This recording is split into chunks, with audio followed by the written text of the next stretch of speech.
ବିଲେଇ ଭାରି ପରିଶ୍ରମୀ ଥିଲା। ସେ ଯାହା ରୋଜଗାର କରେ ସବୁ ତା ସ୍ତ୍ରୀକୁ ଦେଇଦିଏ। ସେ ଭାବେ ମୋ ସ୍ତ୍ରୀ ସବୁ ଟଙ୍କା ସେଭିଂ କରୁଛି, ସେଥିପାଇଁ ସେ ଗୋଟେ ବି ଟଙ୍କା ପାଖରେ ରଖେନି। ଆଉ ଯାହା ମିଳେ ଖାଇଦିଏ। ଆଉ ଦିନକର ଘଟଣା, ଦେହ ଖରାପ ଯୋଗୁଁ ବିଲ କାମ କରିବା ପାଇଁ ବିଲେଇ ବାହାରକୁ ଯାଇପାରିଲାନି। ସକାଳୁ ଉଠି ଭାବିଲା ଘରେ ରହିଲେ ଦେହ ପୁଣି ଖରାପ ହେଇଯିବ, ସେଥିପାଇଁ ଟିକେ ବାହାରେ ବୁଲି ଆସେ। ତାର ସାଇକେଲକୁ ନେଇ ବଜାରକୁ ବାହାରି ପଡ଼ିଲା। ପହଞ୍ଚିବା କ୍ଷଣି ଜଣେ ଦୋକାନୀ ତାକୁ କହିଲା 30,000 ବାକି ଅଛି, କେବେ ଦେବ?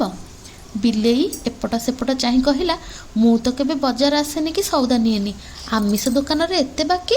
ଦୋକାନୀ କହିଲା, ଆରେ ତମ ସ୍ତ୍ରୀ ପରା ନିତ୍ୟ ଏଠୁ ଆମିଷ ନିଏ, ତାହା ବି ପୁଣି ବାକି ଖାତାରେ ପକାଇ ଦିଏ, ତମକୁ କ'ଣ ଖାଇବାକୁ ଦିଏନି? 30,000 ବାକି ଅଛି, ଦେଇଦିଅ, ନହେଲେ ମୁଁ ତମକୁ ଏଠି ବାନ୍ଧି ରଖିଦେବି। ବିଲେଇର ପାଦ ତଳୁ ମାଟି ଖସି ପଡ଼ିଲା।